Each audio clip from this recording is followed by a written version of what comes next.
All right, everybody, welcome back to the Millennial Sales Podcast. Your host, TommyTahoe, where young salespeople come to get ahead in their careers.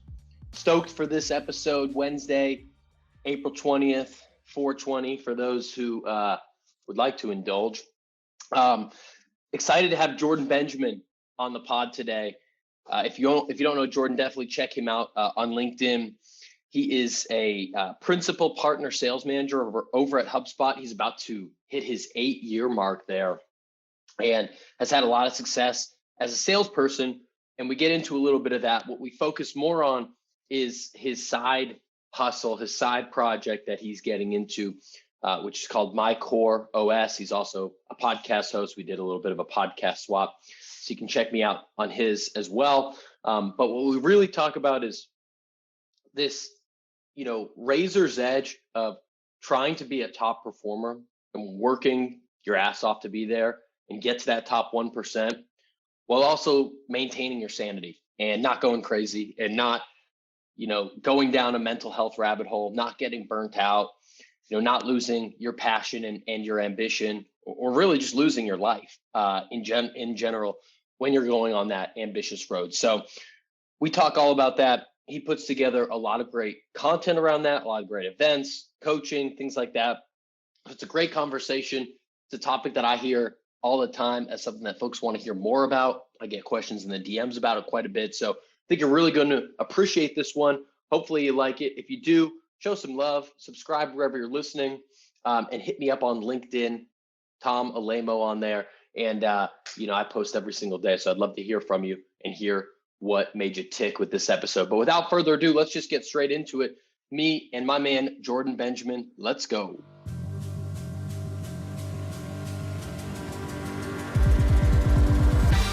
All right, coming out of the Rocky Mountains of Colorado, Jordan Benjamin, the king of mental resilience, is here for the Millennial Sales Podcast. Jordan, what's up, man? Welcome to the show.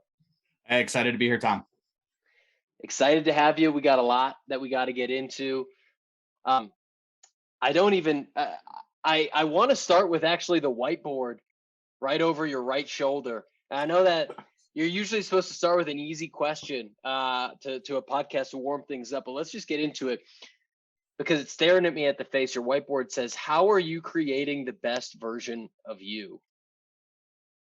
I'd love to hear a little bit about that. Yeah, so some of where that comes from and really aligns with my core OS and a lot of the work that I've done is most of the stuff that I needed to build an actual life outside of school was never taught to me in school. And I find that I talk to so many people, I've been there, I still sit there sometimes, that feel like they're running on a hamster wheel where they don't really know why they're doing what they're doing. And we think about our personal operating system on our devices about we're updating the iPhone a couple times a month or a couple times a year. Like computer updates are pushing, apps are updating. And yet most of us as humans aren't intentionally thinking about how do we design the life that we want and how do we create the best version of ourselves and build our own personal operating system. And so for me, that question helps me think about what content am I reading? Who am I talking to? Who am I surrounding myself with? How am I showing up at my best every single day? And what can I do to get there? And so that's what that question is, a little bit of a motivator for me. And also is usually a fun question to chat about with other folks when I get a chance to talk to them as well. Yeah, you've opened up a can of worms that we dive into. So when I hear you say that, it sounds like, intentionality is one of the things I take away, right? So the opposite of that is the hamster wheel you described, right? Where you're working, just day after day without like a real purpose, without a real goal, just grinding until you get yourself ground down and you're not even sure why you're doing what you're doing, why you're hanging with the people you are, why you have the job that you have, why you live where you live. And it's easy. The easy thing is to kind of get lost in that. And the hard thing to do, I think, is to be intentional and to question those things. So how do you start with doing something like that? Yeah, I think for me, self-awareness is one of the absolute most critical things for anybody, whether you want to lead or whether you just want to lead yourself in your own life. And so understanding what are my biases, what are my experiences in life that shape how I view the world and how I show up, what are my values. And so frequently, school again never gave me any of those things. I've got stuff that's ingrained in my head from my parents and what I saw from them or what I got from school, but most of it isn't talking about like what I feel and how I want to show up. And so for me, I think we need to help folks build self-awareness through whether it's journaling, reflection, quiet time, talking to a mentor, a therapist, even. There are so many different ways that we can start on that path of understanding where are we at today. And then we can start to say, well, now where do I want to go? What do I want to try and create? And see if it works. It may not, and that's okay. But it's about taking that intentionality to say, here's where I want to direct my life. And that may change over time. And that's fine as you learn more, as you continue to do and execute.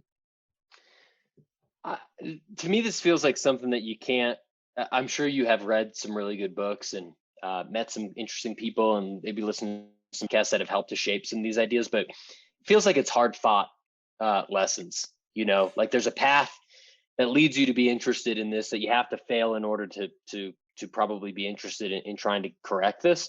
So if that's the case, you're nodding. I'd love to hear kind of the genesis story of how you got into this, and then maybe we'll go a little bit up to that path of how you got to the idea of My Core OS and into talking about some of these things around resiliency and burnout and some of those topics. Yeah, it's always an interesting story. Didn't plan to go into sales. Coming out of school, had a business degree. Had a mentor say, oh yeah, maybe you should check out this startup company doing sales. They didn't want to hire me at the start. So I went to Lululemon, started slinging yoga clothing. I'd been into yoga for quite a while prior to that, thanks to a friend of mine.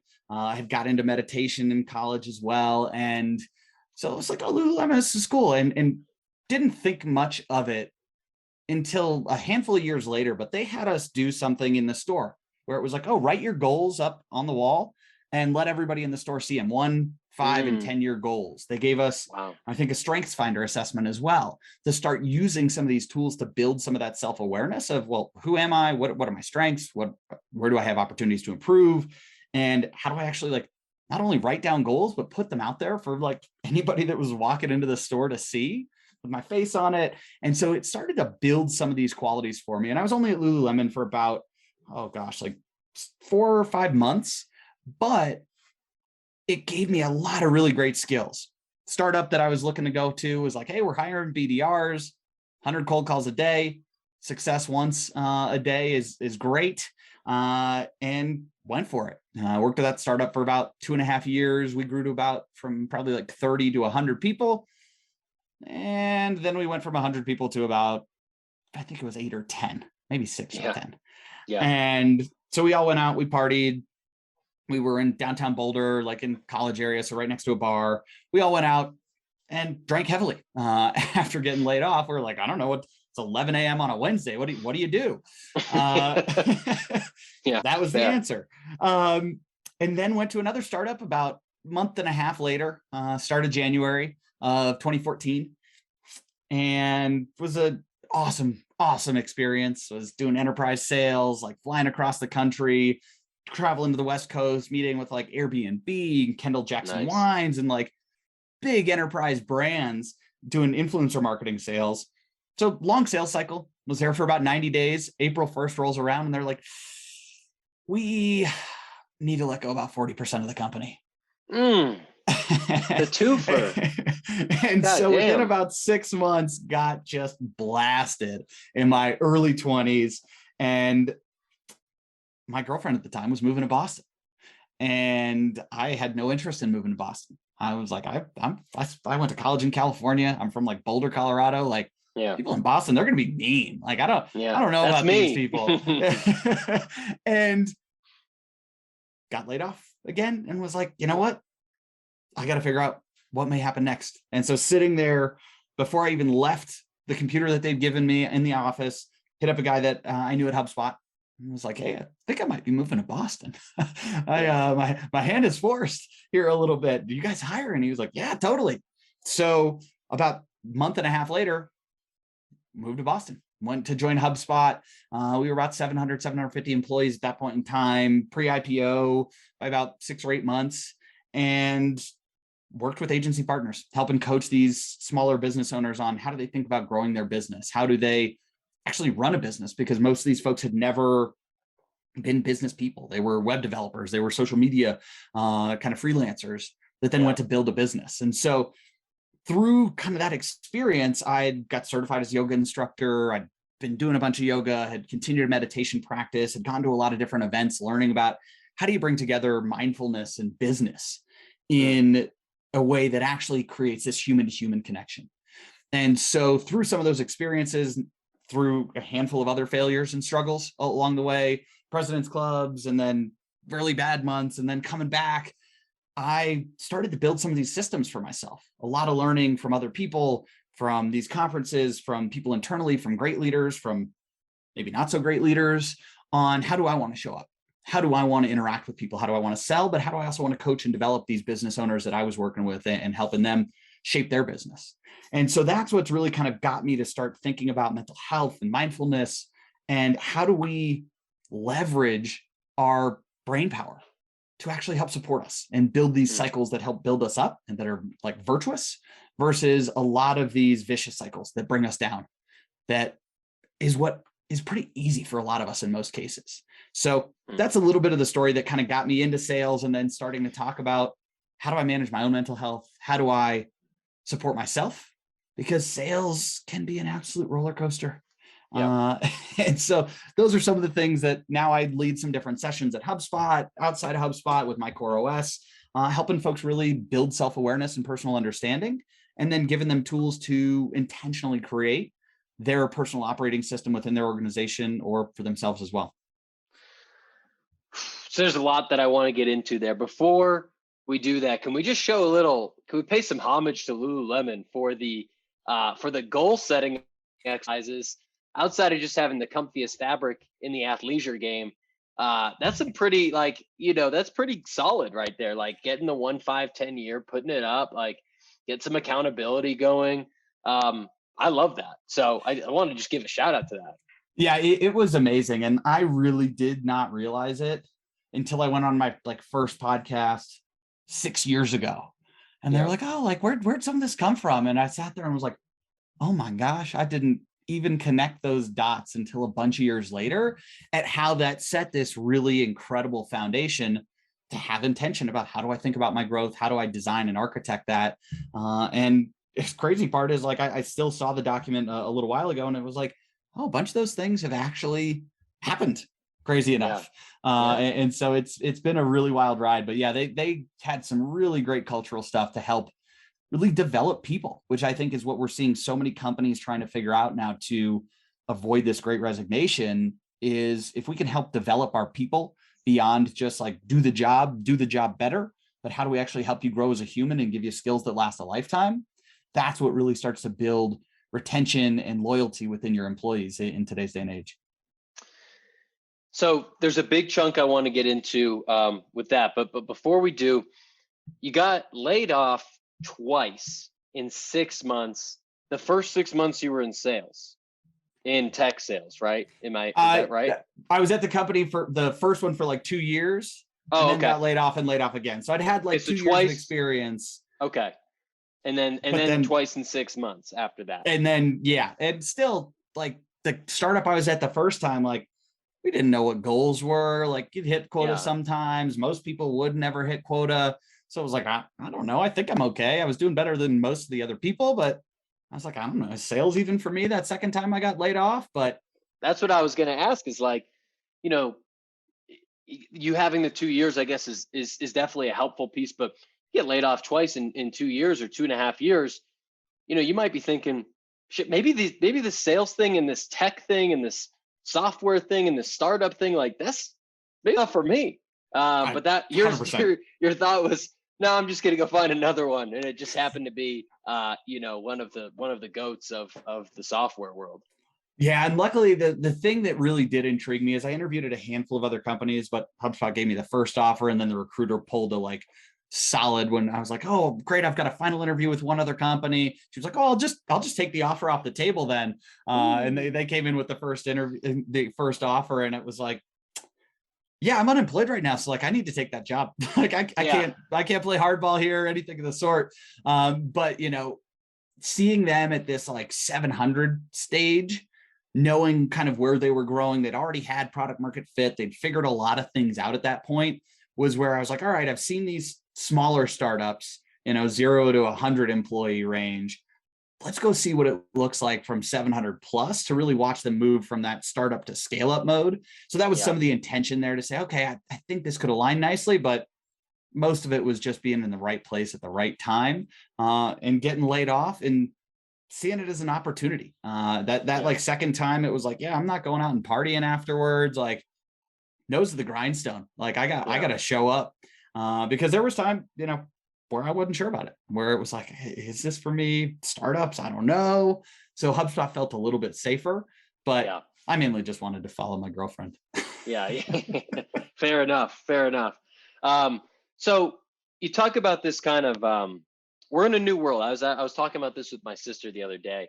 Um, and you know, at least from what I see and have read, and you know, I'd be curious on your take. You know, the modern workday work week was created so long ago, like with assembly lines, right? It was like the 9 to 5. Everyone's going to be on the shift at the same time because that's the only way the assembly line could work. You're not really thinking, but you're just doing that. Take your hour lunch, you clock in, you clock out. And for manual labor, like that is necessary. That is important. You need to do that. But anyone listening to this is a knowledge worker, right? So especially in sales, you're getting paid on your output. You're getting paid on the meetings you book, the pipeline, the closed deals, you know, how your team performs if you're a manager. And so for some people that might take, you know, 60 hours a week. For some people it might take 35. For some people it might take 90. And maybe it depends on who you are and the job you have, and a lot of different factors. But I think a lot of people, especially in our you know age range, is kind of like sniffing this and just saying like, you know, the way that we've been doing this is kind of bullshit, or it's not working for us. You know, like I need help, you know, to make sure I'm not burning out. And like I don't want to go to the office every day. And I don't give a shit about the kombucha on tap. Like I want to, you know, someone to me about like, you know, the mental health, or I need to learn how to meditate or journal or, you know, work out or all these different things. So I'd love to just hear your take. That's kind of how I'm seeing it right now. And it's, I feel like 50 years from now, people are going to be like, I can't believe they were doing it that way. You know, it feels like a monument shift, that's been happening in the last few years. Yeah, no, I think you're spot on. I think there's been this shift that's been happening as more tech has enabled work and work from anywhere, and folks to get leverage out of Yeah. the work that they do, opposed to just working on that factory floor. And somewhat easy for us to talk about because like there are still a lot of folks that like have to clock in and clock out. Like I even talked to support reps, you know, on our team, that they're Yeah. like, oh yeah, I have a scheduled lunch break. And I was like, man, I didn't even like realize that. But I think we are seeing this massive shift in terms of what people want from work. Hmm. And I ran a workshop the other day, and multiple people are like, I want freedom to choose where and how I spend my time with work, knowing that I meet the expectations, that I show up for the team. I think we're seeing this really interesting shift of a lot of teachers moving out of teaching in schools to tech sales. I've seen a Yeah. ton of it happening lately. And I think that's some of this, Wow. like, oh yeah, one, they've been undervalued for ages. They've, you Yep. know, forced to go into a classroom, buy their own supplies, navigating, you know, what it's been like through the pandemic. And so I think we're seeing so many people say like, I think everybody has the potential to be pretty decent at sales. If you can find something you're knowledgeable about and you can talk to and you believe in and you're comfortable having a conversation with people, I think a lot of that stuff can be learned, because I'm a big fan of Daniel Pink's To Sell Is Human. Hmm. And it's like, whether you're talking to your kid, trying to get them to, you know, do their dishes or clean their room or something, or you're talking to a friend about like, hey, could you pick me up and give me a ride? It's all some form of exchanging resources. And so I think we're seeing this shift of people saying, wow, tech looks like a much better way to leverage my brain power, gives me Hmm. freedom, gives me autonomy, has some pretty good money behind it too. And Yep. so I think we're seeing a shift on that front for sure. I think the other piece that you talk about, and I probably will see how far of a tangent I go into here about the school system in general and what it's trained us to do. Yeah. But for the most part, it's trained us to be these factory workers. It hasn't trained us Yeah. to leverage our creativity, to leverage. Let's get into the tangent.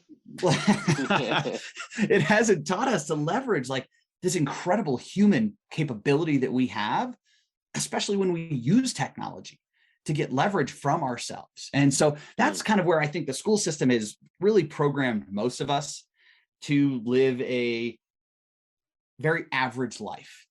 One of my favorite TED Talks is from Sean Acor, The Secret to Happier Work, Harvard professor. And he talks in there, and it blew my mind when he talked about it a bunch of years ago, but he talks about like most schools are built to the middle, to the average. And there's some outliers up top, there's some down below. And we're not studying like, well, what are the best of the best doing to be there? Because that's hard. It's hard to replicate. It's hard to recreate. And so we build everything to be mediocre. Yeah. And so I think the school system has really put us in this place where it didn't give us any life skills. It didn't give us anything that we really need to use for the majority of us out there today in how we run our life. School never told me, how do I deal with a girlfriend that cheats on me?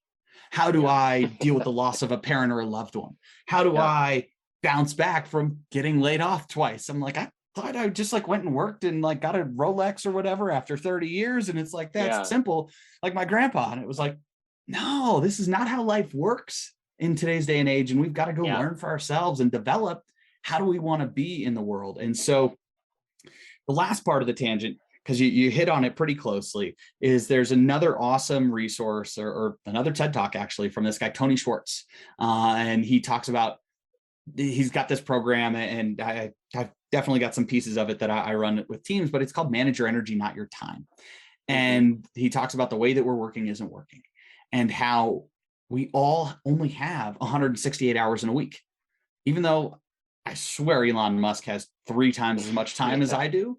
It's not about just more hours. It's about how can you bring your best energy to those hours and get that leverage, because we can then expand our energy. We can bring more value with the time that we spend.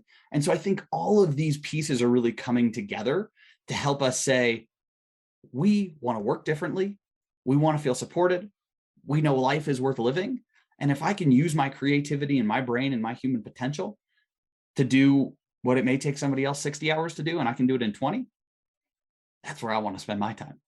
Yeah. I love the, I love thinking about the dichotomy, because you're not, a monk that's meditating on a mountain for, 10 hours a day, right? Like you're, if I looked at your calendar, you were probably on a shit ton of HubSpot partner calls today. You've got a side hustle that you're working on. You're doing these trainings and these workshops, and, you did an event last night for a startup. So what's interesting to me is like, removing the conversation from, it being like, hey, you either, work hard or you're successful, or you have good mental health, right? When I think about the word resiliency, it's like, you want to be successful, you want your shit done, accomplish your goals, but you want to like stay sane during it and be able to handle when those things that you just talked about happen. And so like, I mean, without, risk of asking maybe just too dumb of a question, like how do we do that? It's not easy. I really recently am like, I've been taking on too much stuff. I'm managing a couple of vacation rental properties that aren't mine, even I'm not even getting paid for, that were my dad's. I've taken a couple courses online, and like, I realized I was like, man, I feel burnout coming up. I feel stress. And I think that's the key, is being able to say, hey, here's where I'm starting to feel this, and really having a clear understanding of what are the things that I need to do to refresh or renew? Because so many of us think that in order to perform, we just have to push. And there is a good piece of that there. I think especially early in your career, you're going to have to push pretty hard. And you're going to find when you hit some of those stressful points, some of those points that you're like, whew, yeah, this is like heavy. I don't know if I can do this. This is a lot. But then when you get there, you start to understand, well, where are your limits? And what do you need to do to fill yourself back up? Because by renewing or refreshing or finding rest is how we actually get to our top performance or peak performance. And so I think about professional athletes. They're experts at rest. They take naps. They're doing float tanks, hyperbaric chambers. They're doing all these things to rest and recover, to help treat their body right, so they can show up with that physical, mental, emotional, spiritual energy that drives them. And so for me, I think it's like, okay, some days, bunch of back-to-back calls. How do I take 1 minute of just breathing in between calls? Just notice my breath in and out. Super simple and easy. Maybe I find some things that are 10 or 20 minutes. Great, I'm going to go walk my dog for a little while. I'm going to go just walk outside. I may go turn on a good song and just like jam out and not be staring or scrolling on my phone, to allow that shift in focus of where I pay attention and how can I use these other things to help build me up and give me that energy. And also think about like, how do I create a story that's empowering about what I do? I talk to so many sellers that are like, I just want to hit quota because that's my quota. It's like, well, why? What do you want to do that's more than that? Because if we care about something deeply, we're going to work harder at it. And so if we can have this empowering story, that's what really starts to fuel me as I think about all the different things that I'm doing. Where it was like, I was taking care of these vacation rental properties after my dad passed away and helping my stepmom out. And I'm at a point now where it's like, it's probably too much. Like I'm taking on too much for what I want to build. And I don't see as much of the story there where it's like, somebody else can probably go manage this and do a better job, because I'm doing a handful of things right now to a mediocre level because I'm spread so thin. And so by starting to understand that personally, it's different for all of us. But that's where I start to build that self-awareness, some of it through my meditation practice and journaling, to be like, I'm feeling a little burnt out today. I'm feeling stressed. Where's that coming from? What can I do to set some boundaries? I'm on a board of a little association here for young professionals. And it's like, I might need to adjust my time commitment there. How do I show up?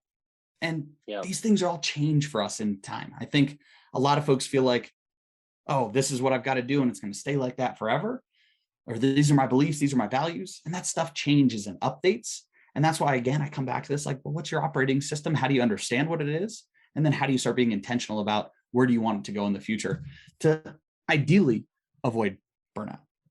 I think there's a lot of powerful insights there. And I think, another part of it is like, as salespeople, we have the tendency to identify as our number, right? Like, how are you doing? I'm good. Hit quota last month.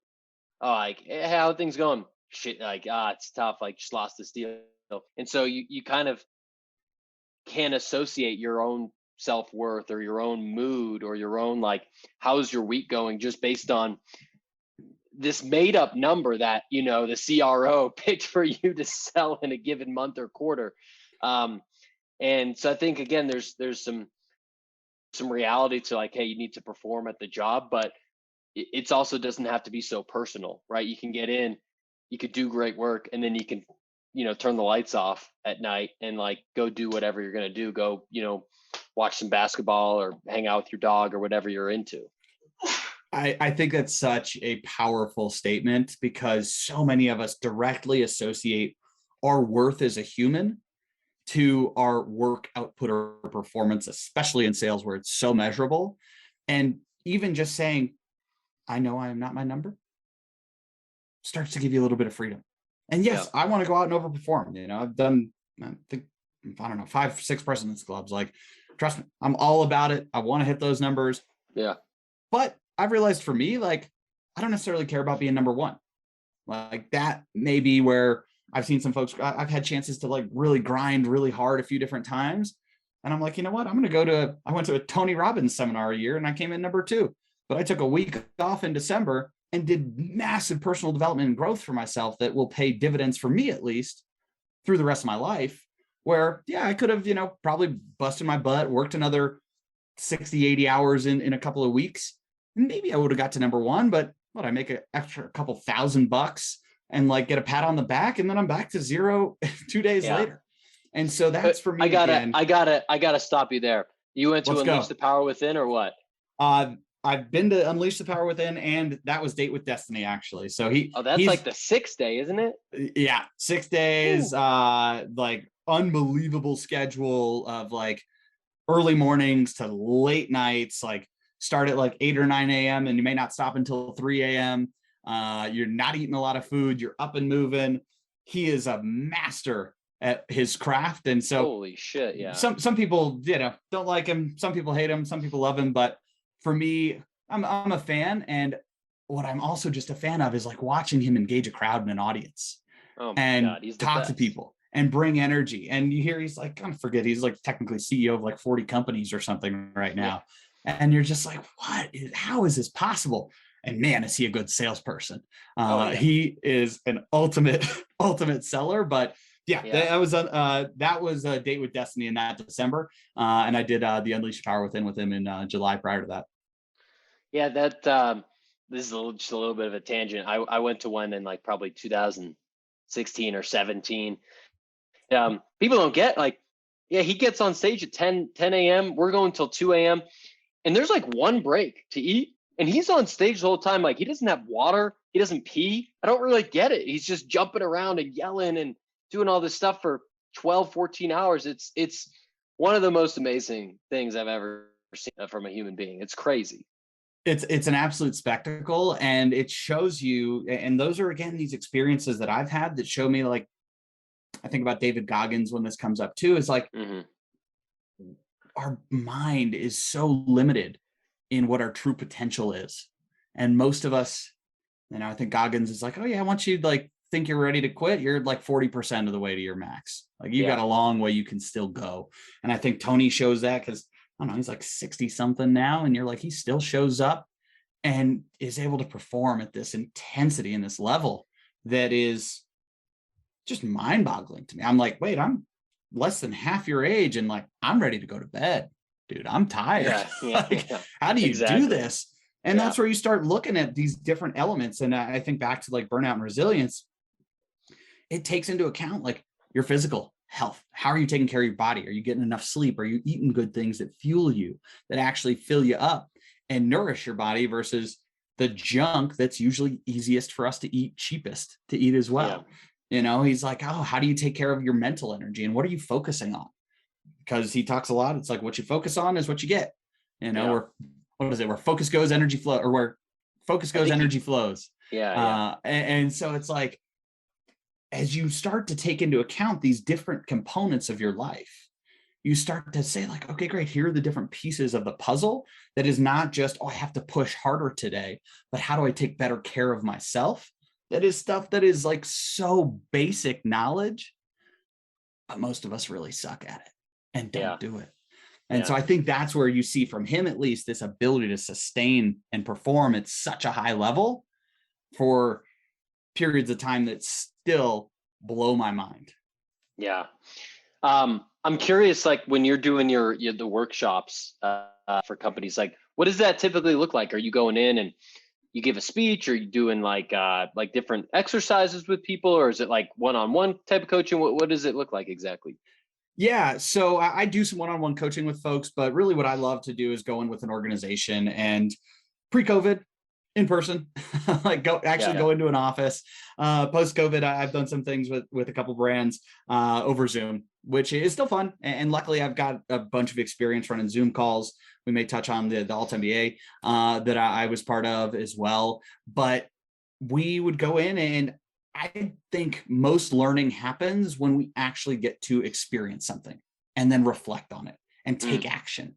And so typically I'd say what I run is something in a workshop realm where we'll have some different slides, but then we'll have group conversation to help build team, get the team to connect and open up and learn who each other are outside of, let's just talk about the pipeline review and all of the things that, I heard feedback from somebody yesterday. It was like, oh, it's like great understanding who the human is across from me, because now I can see them and understand them better and interact with them better and figure it out for myself too. And so it's usually workshops. I've got a couple different programs that I run that could be, 12 weeks with a session every other week for an hour or so. Or sometimes I'll just go in and do like an hour-long session with folks, 90 minutes, and work with the team to say, okay, great. How do we work on some of these different skills that I've got a laundry list of them that we work on, from, goal setting to mental health, burnout, all sorts of different things that kind of come together to ultimately help these teams come together as humans, perform better,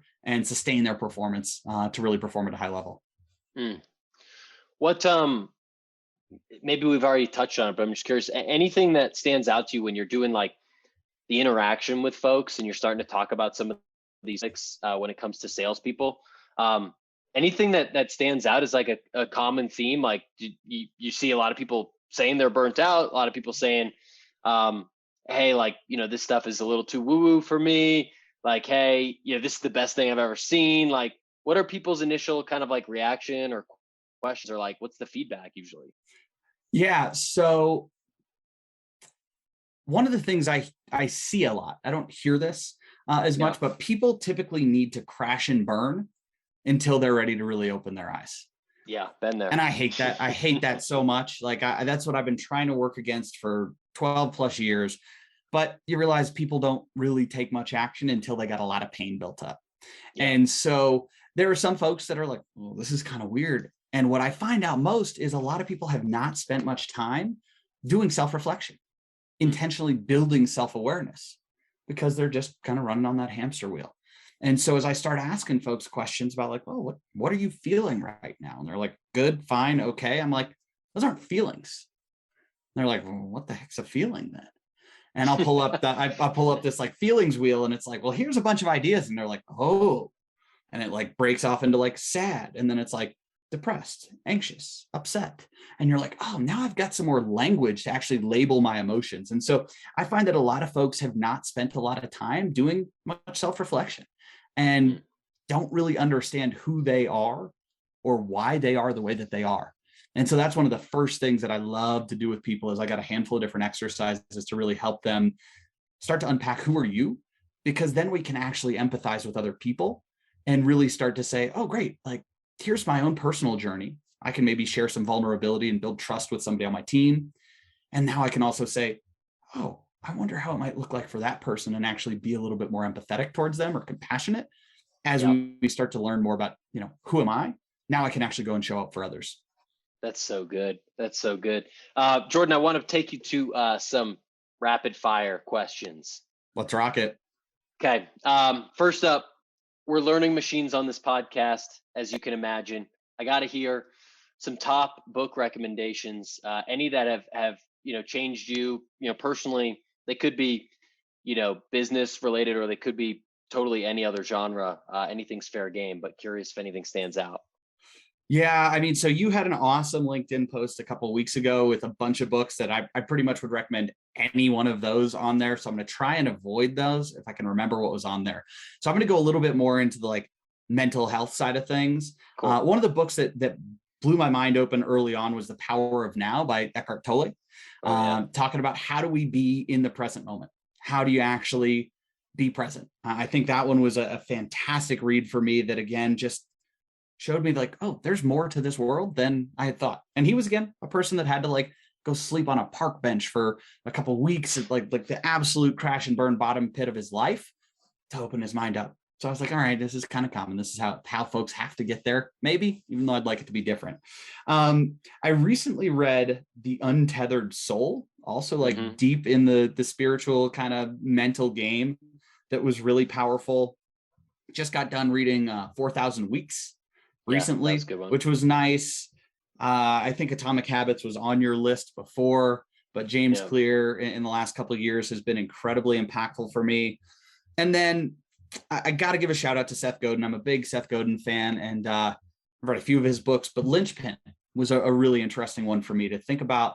How do I build unique value in an organization that goes beyond just the role? And I'm still working on it. I still got work to do there, but that was a really interesting one that, again, helped me think beyond just how do I not just do my job, but how do I build something that helps others and helps the organization run more effectively with the unique perspective that I can bring. So those are a couple, but there's a ton of others. Get into Stoic philosophy and a handful of other areas that we could talk about for hours, but those are a couple big ones that come to mind for me right now. You mentioned Seth a couple times, so I'd love to hear your takeaway from either. I don't know, attended or you taught? Didn't you teach an alt MBA class? Yeah, so I took the Alt MBA, which is a program he put together a bunch of years ago, and I think I was in like, I don't know, cohort like 15, and it's a 1 month sprint. Again, helping you see what you can do when you sprint and then rest, opposed to like just trying to sprint forever. And so I think it was like you meet Monday, Wednesday, Friday on Zoom with folks from around the world, 6 to 9 p.m. Tuesday, Thursday, Saturday, you have an assignment due. Sunday, you meet with your small group for like 8 hours and work on an assignment on top of your job. But what he brings there is so much around the real skills that we need to learn. One of my favorite exercises we went through was like, pretend you're in sales. It was easy for me. Not many sellers were there, but pretend you're in sales and somebody buys from your customer and write, why are they right to not buy from you? None of this like, because they're stupid, because they're cheap. It's like actually put yourself in that customer's shoes and start to think about how can you empathize with somebody. So I took the program and then was kind of selected as a small group of folks to come in and coach a few of the programs as well, to really help folks unpack and uncover learning in their own way. With this, again, beating up the existing school system, moving to this thought of like, there's no right and no wrong answer, which so many people struggle with. So many people are afraid to show up, to share an idea or thought, because we're afraid to be wrong. We think we're going to get an F. And so giving folks this permission to say, there's no wrong answer. There's some that we may like more and others that may really feel better. Or maybe you've done the deep work to really be authentic and show up in the work that you do. But it was such an awesome experience that I cannot more highly recommend to anybody. Especially there's some companies that'll support it with like tuition reimbursement money. It is a scary feat to say like, I'm going to go work this hard on top of my day job for a month, but it shows you how much you can accomplish when you can put your mind to something and learn these skills. And it's probably one of my favorite communities of people that I've actually ever connected with and stay relatively connected with too. I love that.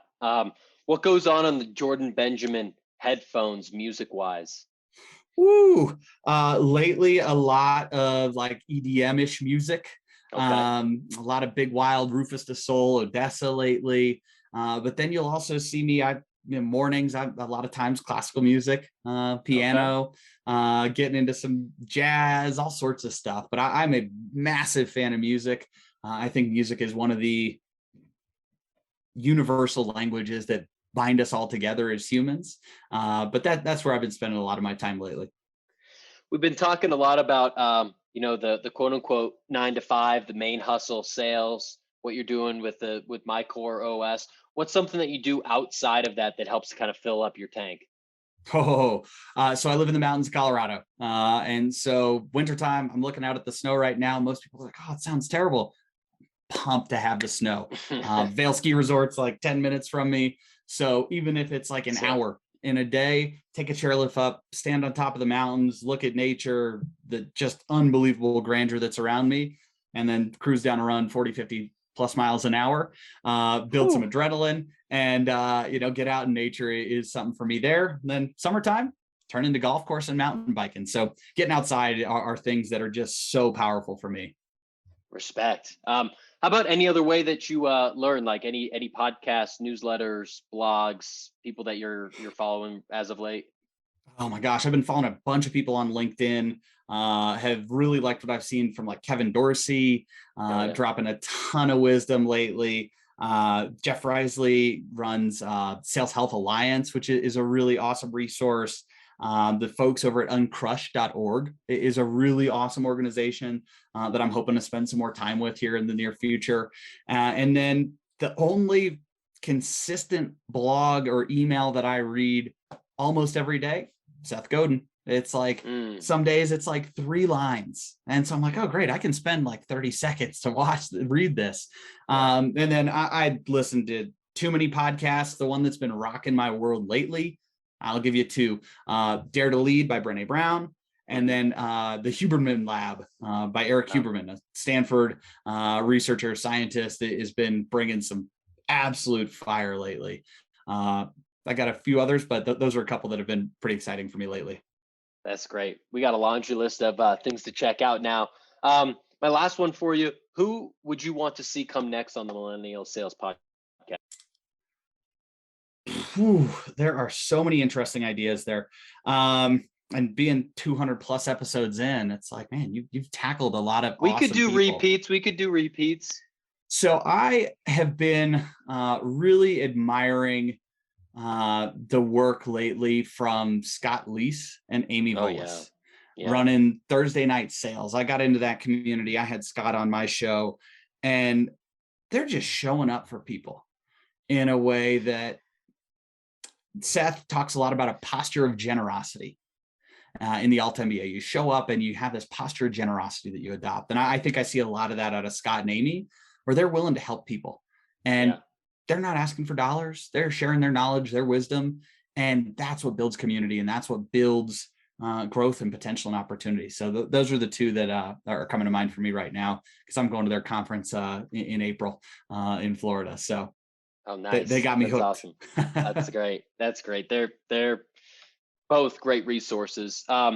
Jordan, appreciate the hell out of you coming on here, dropping your wisdom. Before I let you go, obviously you got to let everyone know where they can learn more about you, about My Core OS, if they got questions for you or want to connect. Yeah, find me on LinkedIn, Jordan Benjamin.